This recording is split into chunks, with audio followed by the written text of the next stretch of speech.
Salve gente, io sono Luca. In questo epico episodio volevo parlare di uno dei miei proverbi preferiti, che è: chi fa da sé fa per tre.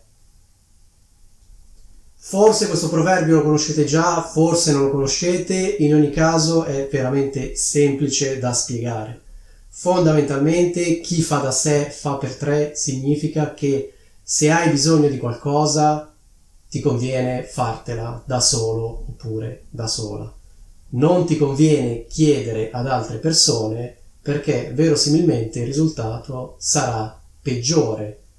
Perché? Perché verosimilmente le altre persone non sono così interessate in questa cosa come lo sei tu. Quindi se tu hai bisogno di una cosa ti conviene fartela da solo. Uno scenario tipico di applicazione di questo proverbio potrebbe essere il caso in cui voi abbiate bisogno di fare qualcosa e chiediate aiuto a un vostro amico o una vostra amica. Cosa succede di solito in questi scenari? Che l'amico o l'amica di solito non ha tempo, cioè vi dice sì ti aiuto, sì non ti preoccupare, ti aiuto io, poi concretamente non fa niente, oppure magari a questa cosa dedica veramente pochissimo tempo. Magari a voi questa cosa serviva entro un mese, questa persona passano 3 mesi e non l'ha ancora completata. Quindi in sostanza il vostro amico o la vostra amica si dedica a questa attività quando ha tempo, ma per lui, per lei questa attività non è una priorità. Quindi in sostanza quando ha tempo, quando non ha altre cose da fare, si dedica a questa attività. Quindi voi gli avete chiesto il favore, lui o lei ha detto sì te lo faccio, non ti preoccupare. Poi magari a voi serviva che questo favore venisse completato in un mese, passano 3, 4, 5 mesi e l'amico o l'amica ci sta ancora lavorando, cioè sta ancora facendo quello che gli avete chiesto di fare.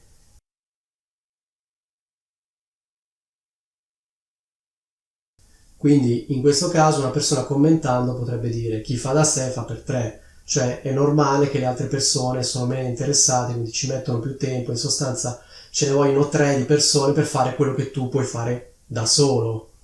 Ecco, penso che non ci sia bisogno di fare altri esempi perché sono abbastanza sicuro, anzi ne sono certo, che vi siate trovati in passato in una situazione di questo tipo in cui avevate bisogno di qualcosa, avete chiesto aiuto a un vostro amico, a una vostra amica oppure a un conoscente o una conoscente, questa persona ha detto sì poi lo faccio, non ti preoccupare eccetera eccetera, voi aspettavate e questa persona in realtà non faceva niente. A quel punto, dopo la delusione, voi vi siete detti vabbè, ho capito, chi fa da sé fa per tre, e avete fatto da soli quella cosa. Quindi in sostanza confermando quello che dice il proverbio, cioè che se c'è una cosa che ci interessa fare, meglio se ce la facciamo da noi, perché fondamentalmente se chiediamo ad altre persone poi queste o ci fanno aspettare troppo o ce la fanno male, oppure semplicemente non la fanno proprio, cioè dicono che la faranno ma non la fanno.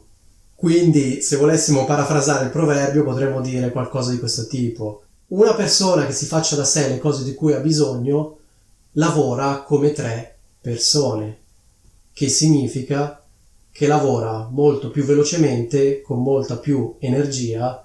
Quindi in questo senso fa per 3 vuol dire lavora come 3 persone, che poi ad onor del vero di solito in questi casi lavora anche come più di 3 persone, lavora anche come 10 persone, perché le persone a cui chiedete di fare la cosa molto semplicemente non la fanno.